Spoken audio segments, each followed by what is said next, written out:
변화와 혁신의 리더십 제2주차 강의 리더십 일반 동기부여 코칭 고난이임. 여러분 안녕하십니까? 변화와 혁신의 리더십 강의 담당 이종규입니다. 지난 시간에는 학기 운영 오리엔테이션과 리더십 일반에 대한 강의를 했습니다. 그러나 리더십 일반에 대한 강의가 다 마치질 못해서 오늘은 그 나머지 부분에 대해서 학습하도록 하겠습니다.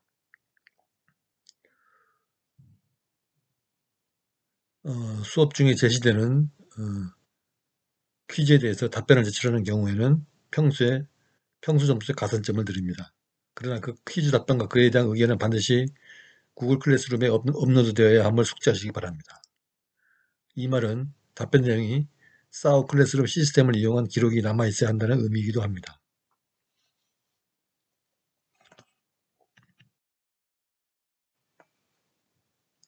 앞서 언급하였지만 오늘 강의할 내용은 원래 지난 시간에 마치려 했는데 비디오 녹화 시간이 늘어져서 불가피 2주차까지 연장되었습니다. 오늘은 지난 시간에 리더십 의미와 리더십 유형의 강의에 이어서 동기부여, 코칭, 그리고 인파워먼트, 즉 고난이임에 대해서 학습할 예정입니다. 동기부여, 코칭 및 인파워먼트는 리더십 개념의 이해에 있어서 핵심적인 내용입니다.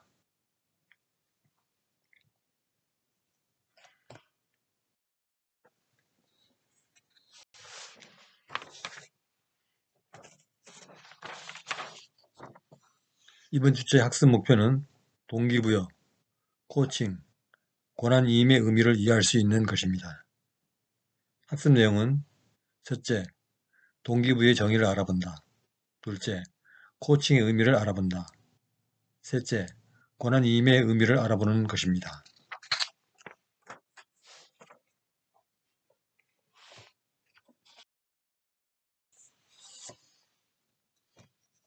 복습을 하는 의미에서 지난 시간에 강의를 PPT 화면을 보면서 돌이켜 보겠습니다. 먼저 지난 시간에 리더십의 의미를 학습했죠. 리더십은 인간들이 모인 사회나 조직 속의 이야기입니다. 로빈슨 크루소처럼 무인도에 혼자 사는 삶에서 일어나는 이야기가 아닙니다. 리더십은 또한 먼 미래에 달성하고자 하는 비전을 향한 역동적인 변화를 주는 과정입니다. 그러므로 한 가지 단기적인 목표를 달성하고 그만두는 일시적인 활동이 아닙니다. 리더십은 사회 속 어느 부분에서도 필요하고 또 일어나는 활동입니다. 가정, 학교, 회사, 정치, 경제, 과학계 등 모든 분야를 망라해서 조직체의 역동적인 변화와 발전을 위하여 꼭 필요한 활동입니다. 더구나 과학기술과 인류의 생활 패러다임이 급격히 바뀌는 요즘 같은 시대에 더욱 절실히 필요한 주제입니다.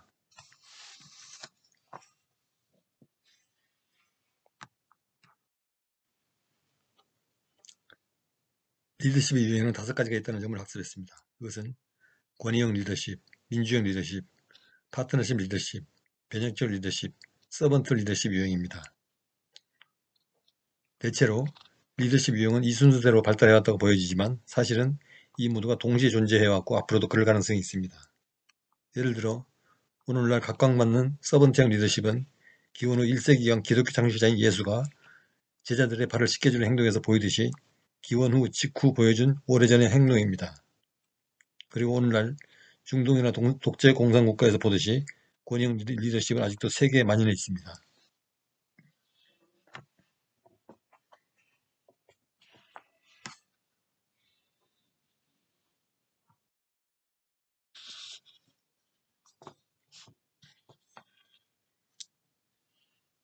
권위형 리더십을 살펴보았죠.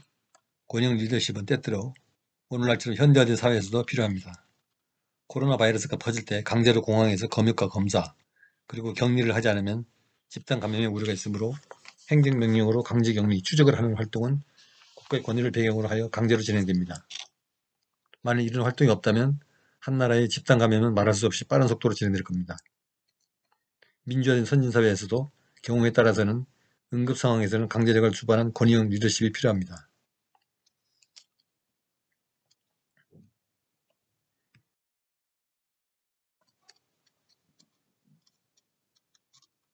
민주형 리더십 유형, 이 유형은 오늘날 보편적인 리더십의 내용입니다. 오늘날 사회, 정치, 경제적 패러다임과 잘 맞습니다. 그러나 지나치게 민주적이다 보면 자기발전이나 역량개발은 등한시하고 거부권을 통해서 자유방임주의에 빠질 우려도 있죠.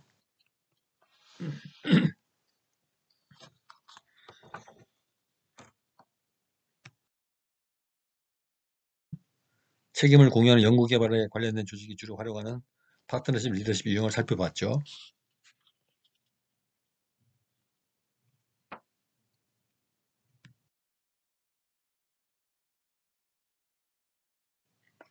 변혁적 리더십 유형. 이 유형은 이번 학기에 중점적으로 공부할 분야입니다. 민주주의 리더십의 개개인의 능력 발전의 기여를 포함시킬 수 있는 개념입니다. 즉, 혁신을 가져오는 과정인데, 혁신이란 기존의 조직 존재의 논리에다가 새로운 가치를 가진 활동 개념을 고취해서 변화를 추구하는 것입니다. 어떤 상품의 가치는 생산자가 판단하는 게 아니라 소비자가 판단합니다. 여기서 가치란 소비자가 부여하는 가치를 의미합니다. 생산자는 소비자가 높은 가치를 부여하는 제품이나 용역을 만들어야 합니다. 그 가치를 찾아서 변화에 주입하는 것이 혁신입니다. 그런데 혁신은 그냥 새로운 가치를 주입하였다고 해서 혁신이 되는 것이 아닙니다. 모든 혁신에는 반발과 즉 저항이 따라옵니다.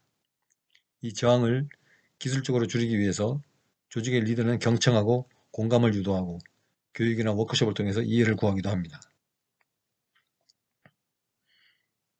이런 모든 활동이나 과정이 비로소 변화와 리더십의 활동에 포함되는 것입니다.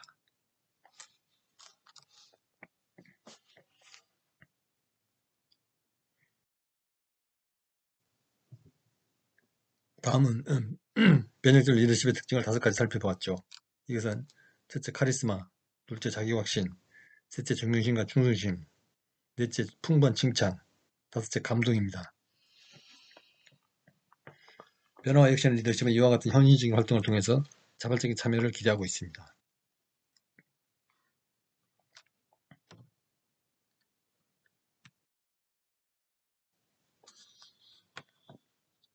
다음은 서번트 리더십 유형입니다.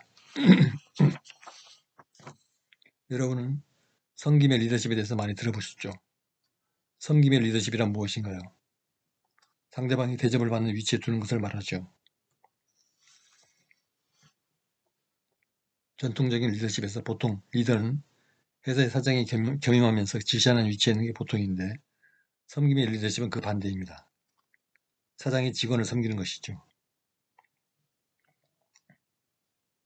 국가의 존립은 국민에게 달려있고 회사의 존망은 사원에게 달려있다는 말과 같은 의미죠.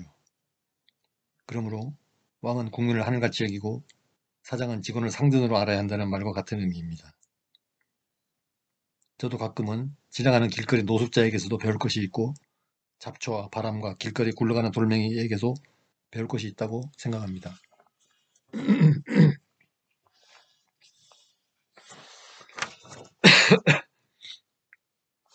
이처럼 자신을 낮추는 마음가짐과 행동은 상대에게 진심으로 마음을 열게 하고 진정성 있는 소통을 가능하게 해줍니다. 내가 남 앞에서 나를 높이면 나는 저절로 낮아지는 법이고 업신여김을 받게 될 것이며 내가 남 앞에서 스스로 자신을 낮추고 상대를 높이면 자연히 상대가 나를 높여주는 것이 세상의 이치입니다.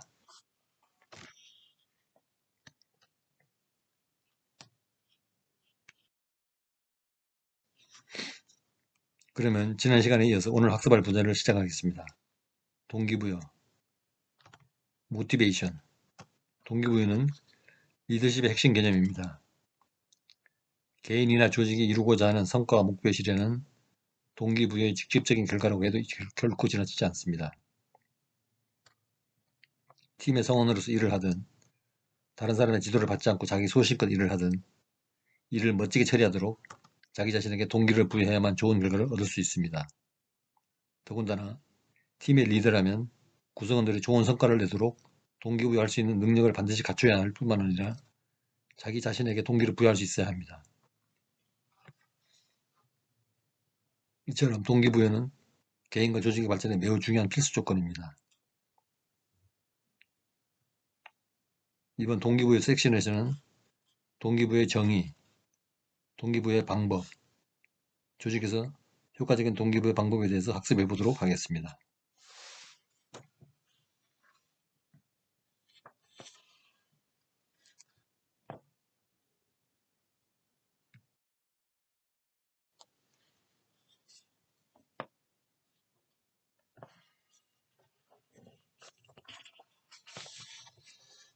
동기부여란 개인의 욕구를 만족시키는 조건 하에서 조직의 목표를 위해서 노력하는 자발적 의지를 이끌어내는 것입니다.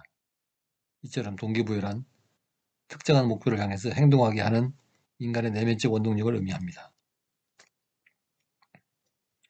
인간의 마음속에는 개인으로 하여금 특정한 방향으로 행동하게 하는 심리적 동인이 있고, 이러한 심리적 동인을 동기, 즉 모티브라고 지칭합니다. 결국 동기부여는 개인으로 하여금 특정한 목표를 설정하게 하고 그 목표를 달성하기 위한 행동을 자발적으로 하도록 하는 것입니다.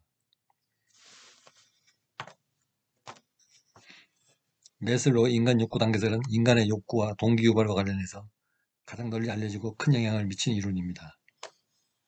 심리학자 에이브람 매슬로우의 욕구 단계 이론은 초기 동기유발 이론의 선구자입니다. 매슬로우는 인간의 욕구는 5단계 계층이 있다고 주장했습니다. 그 1단계는 생리적 욕구입니다. 이 첫 단계는 인간에게 있어서 가장 기본이라 할 수 있는 생리적 욕구입니다. 인간은 일차적으로 의식주에 대한 욕구 실현이 매우 강렬합니다. 예를 들면 인간은 빵만으로 사는 것은 아니지만 정말로 굶주리고 있는 사람에게 있어서 빵 한 조각이 전부인 것입니다. 배고픈 문제가 해결되지 않는 한 다른 욕구는 나타나지 않습니다. 즉 이런 생리적 욕구는 갈증이나 추위 등이 될 수 있습니다. 일단 생리적 욕구가 어느 정도 충족이 되면 안전에 대한 욕구가 나타납니다. 이 욕구는 근본적으로 신체적 감정적 위험으로부터 보호되고 안전해지기를 바라는 욕구입니다. 따라서 육체적 심리적으로 상처받지 않기를 바라는 욕구이죠.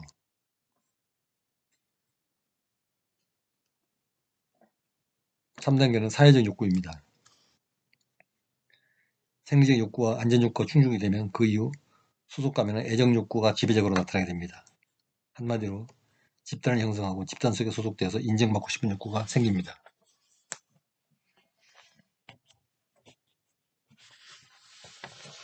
인간은 사회적인 존재이므로 어디에 소속되거나 자신이 다른 집단에 의해서 받아들여지기를 원하고 동료와 친교를 나누고 싶어하며 또 이성 간의 교제나 결혼 등을 갈구하게 됩니다.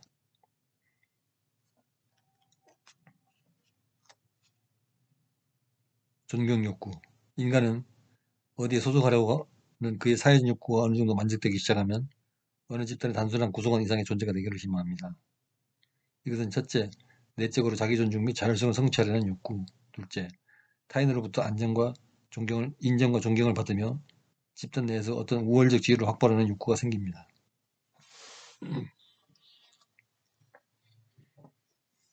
일단 존경 욕구가 어느 정도 충족되기 시작하면 그 다음에는 나의 잠재 능력을 발휘하고 싶다, 자기 개발하고 싶다 등 자아 실현 욕구가 강력하게 나타납니다. 이는 자신이 이룰 수 있는 것 혹은 될 수 있는 것을 성취하려는 욕구입니다. 즉 계속적인 자기 발전을 통하여 성장하고 자신의 잠재력을 극대화하여 자아를 완성시키려는 욕구이죠. 여기서 1단계와 2단계 욕구는 외부적 요인에 따라서 욕구 충족이 이루어진다는 측면에서 하위 욕구라고 칭했고 3, 4, 5단계 욕구는 개인 내부적으로 욕구 충족이 이루어지는 것으로 상위 욕구라고 칭했습니다. 계층 또는 단계라고 표현처럼 위 5단계는 이전 단계가 충족되고 나서 다음 단계에 대한 욕구가 생깁니다. 이미 만족된 욕구는 동기유발에 아무런 영향을 주지 않는다는 것입니다. 매슬로우 욕구 단계에서는 이론 자체가 선구적이었고 직관적으로 이해가 되기 쉽기 때문에 광범위하게 퍼졌습니다. 하지만 실증 연구에서는 그의 이론을 뒷받침할 만한 증거가 완벽하게 나타나지는 않았습니다.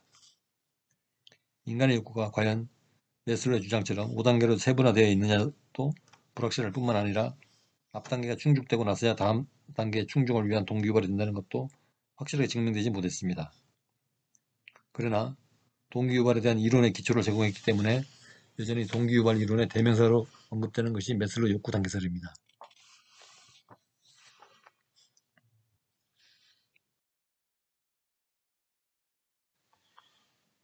다음은 동기부여 방법에 대해서 살펴보겠습니다. 일반적인 동기부여 방법에는 3가지가 있습니다. 첫째, 자극에 의한 동기부여 방법. 자극 또는 공포에 의한 동기부여 방법은 조직의 리더가 구성원들에게 물리적인 힘이나 자극 또는 공포를 느끼게 해서 일어나 행동을 하게 하는 방법입니다. 일반적으로 힘이나 권력을 가진 자가 약자에게 취하는 동기부여 방법이죠.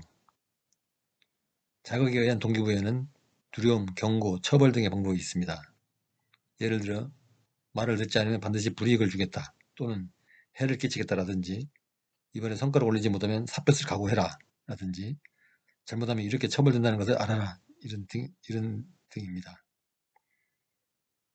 자극에 의한 동기부여 장점을 보면 이 방법은 물리적으로 자극을 주거나 고통을 주는 방법으로 좋은 동기부여라고 볼 수는 없지만 중요한 시점의 목표 달성을 위해서 적절히 쓰이기도 합니다. 동기부여 방법 중에 가장 단기적인 효과가 있으며 수동적이고 피이동적인 방법입니다. 반면에 단점도 있는데 이 방법은 지속적이고 장기적으로 쓸 수 있는 방법은 아니다. 처벌받는 것이 면역이 되어버리면 동기부여 효과는 오히려 상실될 수 있다는 것입니다. 두 번째, 보상에 대한 동기부여 방법. 보상에 대한 동기부여 방법은 사람들에게 목표를 제시하고 그 목표를 달성하면 약속한 보상을 하는 매우 일반적인 동기부여 방법이면서 현재 가장 널리 쓰이는 동기부여 방법입니다. 보상에 대한 동기부여는 보너스, 승진, 시상 등의 방법이 있습니다. 예를 들어서 올해 목표를 달성하면 보너스를 100% 늘려주겠다 라든지 이번 일을 완벽하게 처리한 사람은 승진시켜 주겠다 라든지 올해 최고의 판매왕에게는 최고급 승용차를 시상품으로 주겠다 와 같은 것입니다. 보상에 대한 동기부여 장점을 살펴보면 이 방법은 한마디로 당근 효과라 볼 수 있습니다.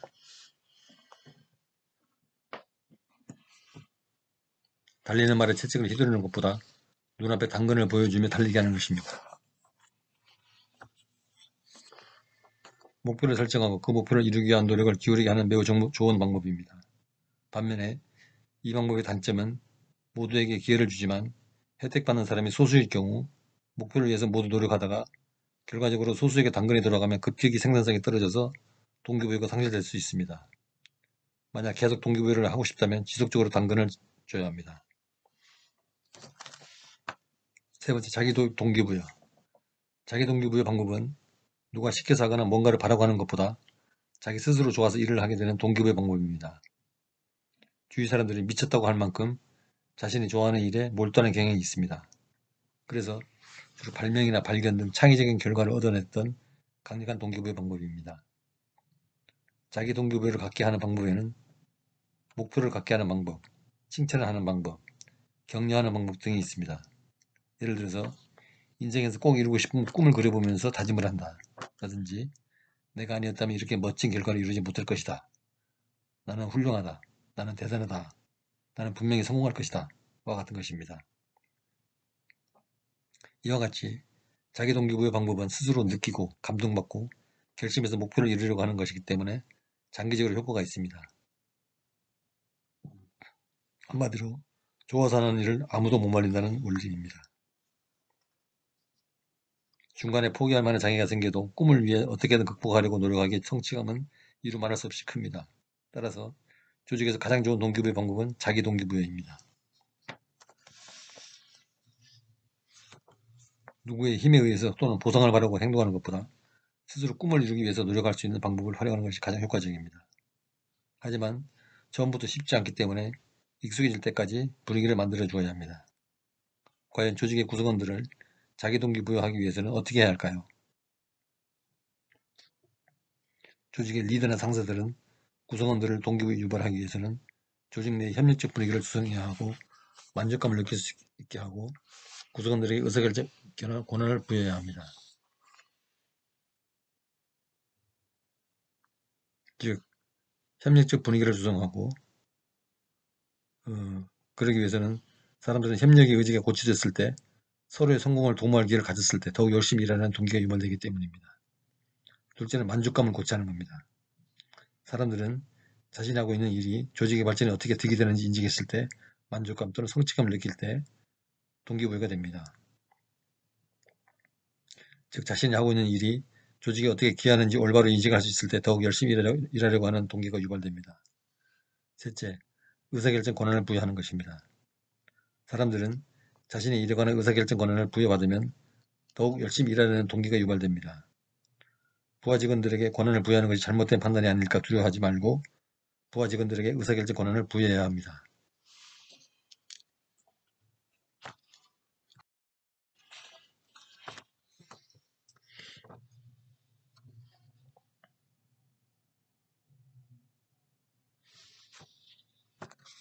동기부여 세 번째 주제로 조직에서 효과적인 동기부여 방법을 살펴보겠습니다. 직장에서 조직원들은 누구나 자신의 이익과 목표를 실현하려고자 하는 욕망에서 프로젝트 완수 동기를 갖게 됩니다. 즉 조직원들은 자신의 욕망, 재미, 성취감, 자존심, 권력, 존경, 인정 등을 실현하고자 업무에 최선을 다하는 것입니다. 따라서 리더는 조직원들이 금전적인 보상이나 이익, 승진 등에 의해서만 동기를 부여받을 것이라는 단순한 생각으로 그들을 대해서는 안 됩니다. 조직원들이 지속적으로 자신의 잠재력을 발휘하도록 만들기 위해서는 외적인 동기유발제 그 이상을 제공해야 합니다. 사실 모든 조직원들의 욕구를 만족시킬 수 있는 이상적인 근무 환경을 만들기는 쉽지 않습니다.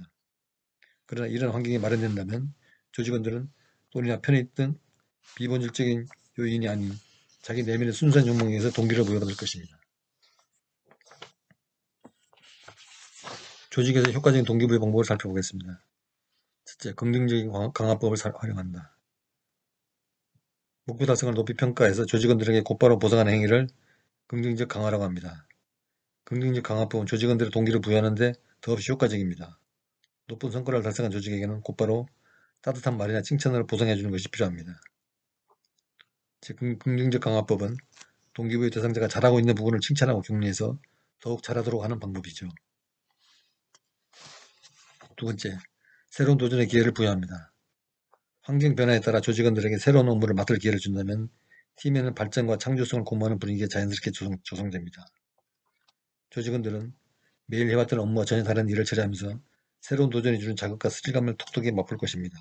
나아가 자신의 능력을 인정받았다는 뿌듯함과 성취감을 느끼며 권한을 가지게 되었다고도 생각합니다. 세 번째, 창의적인 문제 해결법을 찾게 한다.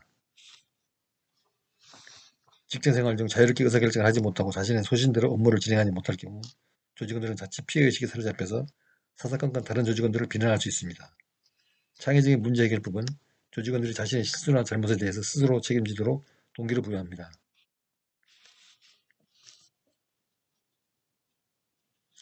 넷째, 책임감으로 철저히 무전시킨다. 그 다음에 다섯 번째, 코칭의 방법을 활용한다. 여섯 번째, 변화를 두려워하지 않도록 한다. 일곱 번째, 지속적으로 교육을 제공한다. 이와 같은 방법을 통해서 조직에서 효과적으로 동기부여 방법을 구사할 수 있겠습니다.